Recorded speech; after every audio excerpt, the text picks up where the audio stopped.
Hi, I'm Jana. Welcome back to NP Objective. Today we're going to go over 5 reasons that you're going to fail your psych nurse practitioner boards. But don't panic, we're also going to go over what you need to do about it. Number 1, you are only using a review book. And the problem with those board prep review style books is that they're written in an outline. And an outline is only like the main points about everything. And that's not how those board style questions are written. They are not just the main points that they're going to be asking you questions on. Oh no. They're asking very detailed, very specific, and very difficult questions. So if you're only touching on the main points, it's just not enough. They're also very expensive for an outline, in my opinion.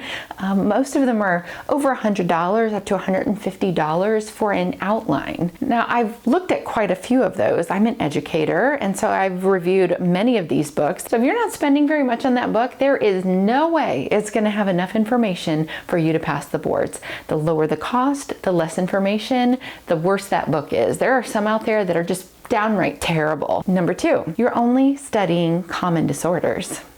So if you're just studying like the main disorder, like major depressive disorder or generalized anxiety disorder or just bipolar disorder, and you're just studying those big main disorders, you're missing out on a lot of questions.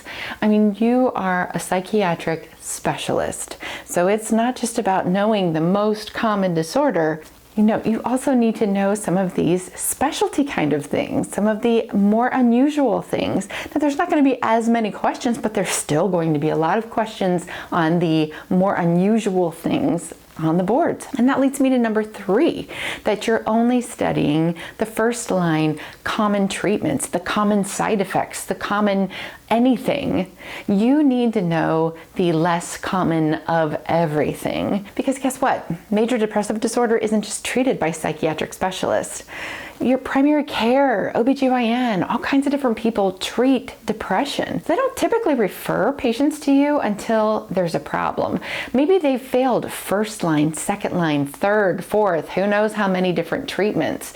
You can't just know the first line treatment is this most common medication. Patients aren't going to come to you until there's been many problems, or maybe they're pregnant, or they have a comorbidity, or they have all kinds of things. And that's why the primary care doesn't want to treat this patient.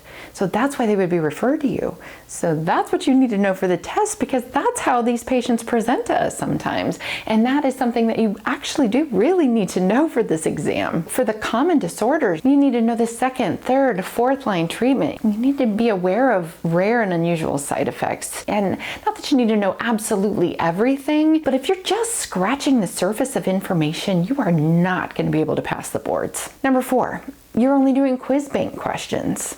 If you are only doing quiz bank, there is a good chance that you are not going to run across the type of question as it's going to appear to you on the boards. You may hit it, you may not. That's a big if. If you don't understand the rationale, if you don't understand the reason why you're answering something, just taking questions over and over may or may not get you prepared to take the exam. That one's pretty iffy in my book. It might prepare you, but it just might not. And again, some of those quiz bank questions might be old. They might not be updating. Same with those outline books, those test prep books. Some of them are not as updated as they need to be. Number 5, you are only memorizing diagnostic criteria or medication side effects. You're only memorizing lists of information. You're not comparing and contrasting this data. Well, that's not how the questions are presented. It isn't presented as in, can you list off this information? A lot of these questions are a scenario, and you have to pick out the information and then compare and contrast different disorders or different medications and come up with an answer. So if you're not practicing doing that while you're studying, you're going to really struggle with the test. And let's face it, we only have a capacity to remember so much information. So you can only remember so many long lists. And those questions, some of them are very long and they're timed. So you need a better way to approach this information. I was studying from psychiatrists, but they didn't have the nursing data. I was studying from nursing sites, but they didn't have everything I need. As an educator, I have access to a lot of books as well as other resources, but nothing really fit my needs and nothing fit into my lifestyle. And some of the review courses I found to be frustrating because I had to fit them into my schedule. I had to take time off. I had to take a weekend to do them. Or the course material was bundled into hours of information. And then if I wanted to go back and review something, just a little kernel of something here or there, I had to go through hours of material to just find those little snippets. And then just before the exam, it was like I had to sort through all of this information, 2 hours of a lecture to just find a few little key details that I wanted to review. I just found them to be cumbersome and difficult. I wanted something better. I decided there had to be a better way to study. And as I said, the books weren't enough. So I decided I'll just do as Franz Kafka.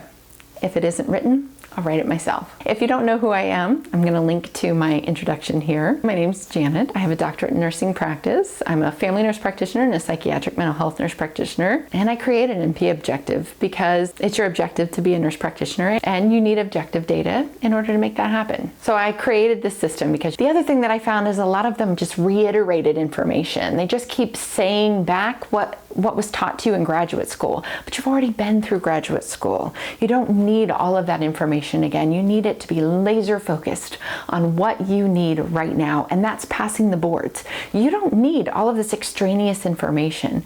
And what is actually on the boards? What are they going to be asking you? And that's what I've really focused these courses on.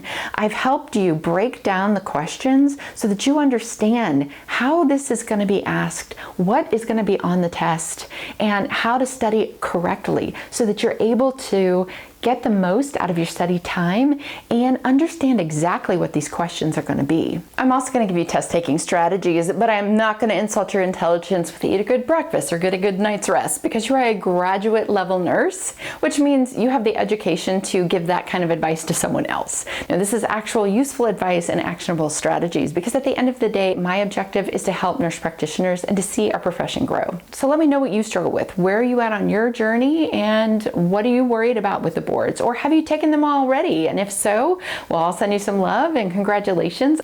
So thanks for stopping by. If you have any questions, put them in the comments below. I look forward to you being my colleague very soon.